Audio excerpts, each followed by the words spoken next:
I'm J.R. Church. Welcome to today's webcast. I want to talk to you about a discovery that I came across back in 1983. It was in September of 1983. I was studying the Psalms, looking at Psalm 102. And I came across verse 3 that said, "For my days are consumed like smoke, and my bones are burned as an hearth." I thought, whoa. That sounds like World War II and the Holocaust, wherein 6 million Jews died and most of their bodies were burned in the crematoriums of the Nazi death camps.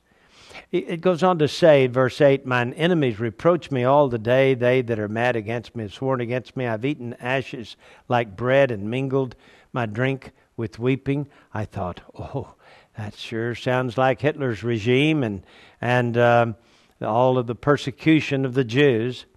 And then verse 13 says, "Thou shalt arise and have mercy upon Zion, for the time to favor her, yea, the set time is come." I thought, that sounds like the rebirth of Israel in 1948. And for the scriptures here to say, "the time to favor her, yea, the set time is come," sounds like God had a date circled on his calendar in heaven. And then it says in the next verse, "For thy servants take pleasure in her stones and favor the dust thereof." The stones and the dusts of Jerusalem. Well, as a matter of fact, archaeology is a relatively young science. It was so mid-1800s that the first spade of dirt was dug, archaeological dirt, in Jerusalem. They were looking for the past, and they found it. They found so many things, not only in Jerusalem, but throughout Israel, digging up the ancient past. They take pleasure in her stones and favor the dust thereof. I thought, that sounds like archaeology. And so this became a prophecy to me, fulfilled in the 20th century. It goes on to say, "When the Lord shall build up Zion," that is Jerusalem, "he shall appear in his glory." This is a prophecy about the second coming of Christ. Whoa, I thought, this is incredible. I didn't know there were prophecies in the Psalms. I thought the Psalms were just the simple songs of an ancient Jewish culture, you know. I could not imagine them being prophecies, but verse 18 says, "This shall be written for the generation to come." Wow. The term generation to come here in the Hebrew is la akaron, which literally translated means the last generation. Oh, Psalm 102 had all these nifty prophecies in them.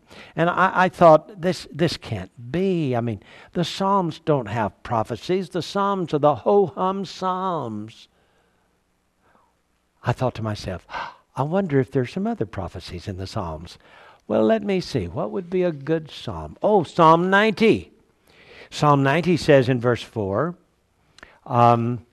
that a day is as 1,000 years.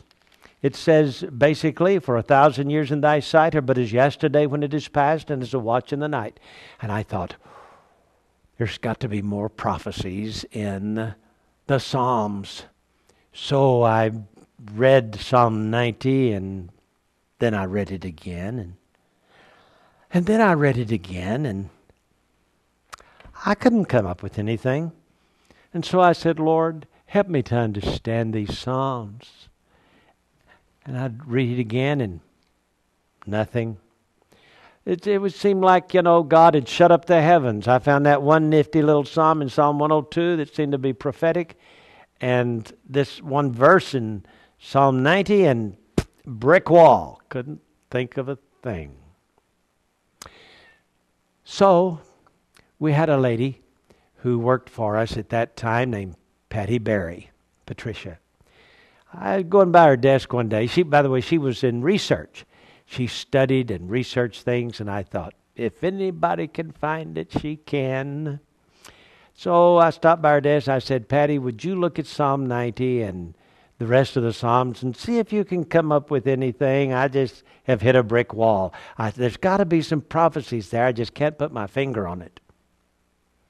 "Okay," she said. Well, a few days went by, and passing by her desk again one day, I said, "Oh, by the way, Patty, did you ever come up with anything on Psalm 90?" She said, "No. No, but would you look at Psalm 48?" I said, "Okay, what's in Psalm 48?" Well, she said, read verse 4. Okay.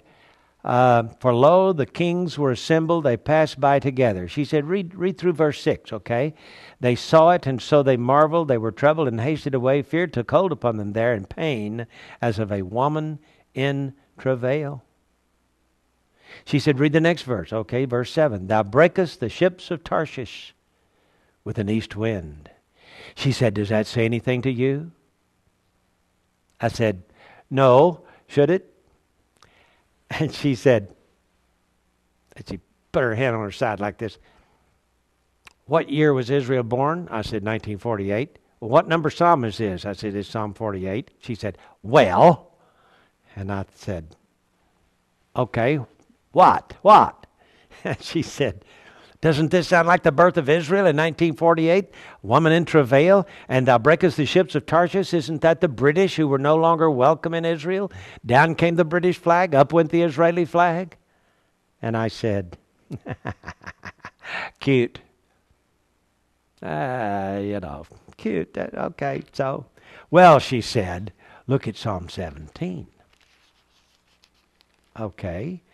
Looked at Psalm 17. Psalm 17. She said, read verse 8, 9, and 12. Keep me as the apple of the eye. Hide me under the shadow of thy wings.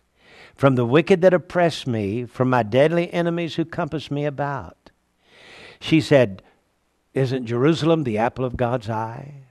I said, yes, true. She said, look at verse 12. I read, like as a lion that is greedy of its prey. And she said, isn't the lion the symbol of Great Britain? And I said, sure is. She said, General Allenby surrounded Jerusalem and liberated the city in 1917. And here's Psalm 17 that sounds like God is watching over Jerusalem, and the people of the lion liberated the city. I said, wow, now that's something. She said, well, look at Psalm 38 if you think that's something. I said, 38? What's in 38? And I looked, and she said, read verse 13. I said, okay. But I, as a deaf man, heard not. I was as a dumb man that openeth not his mouth. Thus I was as a man that heareth not, and in whose mouth are no reproofs. Verse 19, but mine enemies are lively, and they are strong, and they that hate me wrongfully are multiplied. She said, doesn't that sound like 1938 when Hitler was launching his vendetta against the Jews? I said, oh, this is too much. She said, look at Psalm 39. I will keep my mouth with a bridle while the wicked is before me. I was dumb with silence. I held my peace even from good, and my sorrow was stirred. My heart was hot within me while I was musing. The fire burned. Then spake I with my tongue, Lord, make me to know mine end and the measure of my days.